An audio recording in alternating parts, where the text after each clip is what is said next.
Hi, college and career success. Welcome to week 7 of our semester. It's really hard to believe that after this week, we are almost done. We'll have 1 week left. So I just wanted to give you a few business announcements, if you will, before we hop into week 7. So in week 6, week 1 was reopened. Some of you took advantage of that being opened.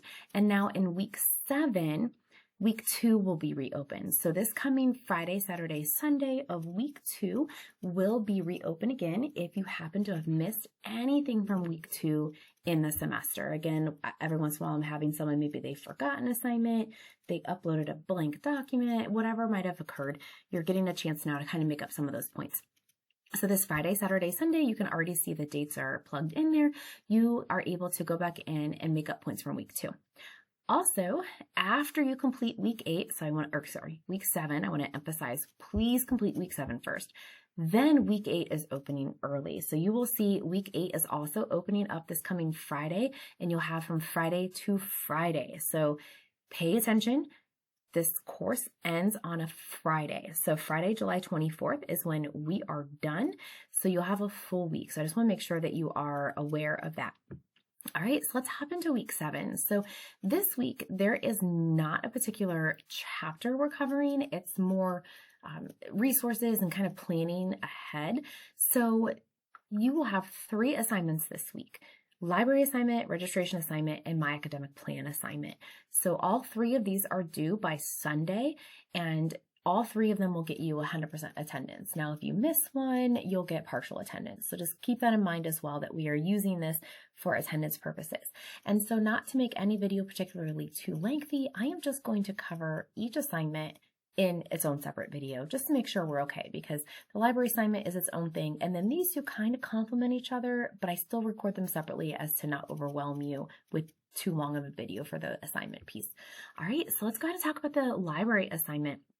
So one of the first things I like students to know is that we do have a digital library on campus. So I'm at the home page here, and at the very bottom, I can just click digital library, and it's going to take me to the digital library. And there are links on here that you can kind of look at resources, the librarian hours. There's a chat to talk with the librarian over here. You can also make an appointment with a librarian. You can do research, search the databases. There's some other connected resources down here. And so I do encourage you to play around, get to know the digital library a little bit. Now, in our materials folder, you will have links that will take you directly to pieces about the digital library. So you'll click here, open it in a new tab, and it's going to take you to something like this. And you can click right from here, like the who, what, when. These videos are very quick. You can see this one's less than a minute long.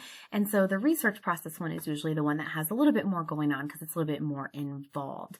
So again, just to make sure that you're familiarized with the digital library, I encourage you to check it out from the homepage or click on, each of these, and it's going to take you to some resources and some information about the digital library. Once you are comfortable with the digital library information, the actual assignment in the assignment video is right here, library assignment. So this is another one of those automatically graded assignments through Brightspace. So if you recall, you've had a few of these in the past. So that means I do not see your score until you've completed it, and Brightspace says, hey, yep, they're good, 20 out of 20, or whatever the case is. So if you don't see a score, or if it registers as a 0, that is something that Brightspace has done. I can go in and kind of override it, but I always recommend maybe take a screenshot so that you have proof. That way, by some chance, if it does record a 0, you can just send me a quick email saying, hey, this is what I actually got. So when you'll come in here, you'll hit play. Now that you've completed the lesson about your digital, each question is worth 2. What is the digital library? It's going to take you through some moving slides. It's going to ask you some questions, multiple choice, and you'll just answer and then go submit into the next one. Again, you feel free to have all of this up back here in the background on your different tabs if you need to reference them for an answer. Okay, so that's your first assignment for this week, is just getting familiarized with the digital library. Check out some links and resources, and then you'll come back in and you will take the digital library assignment. So have that completed by Sunday. I will be back to specifically talk about your next assignment.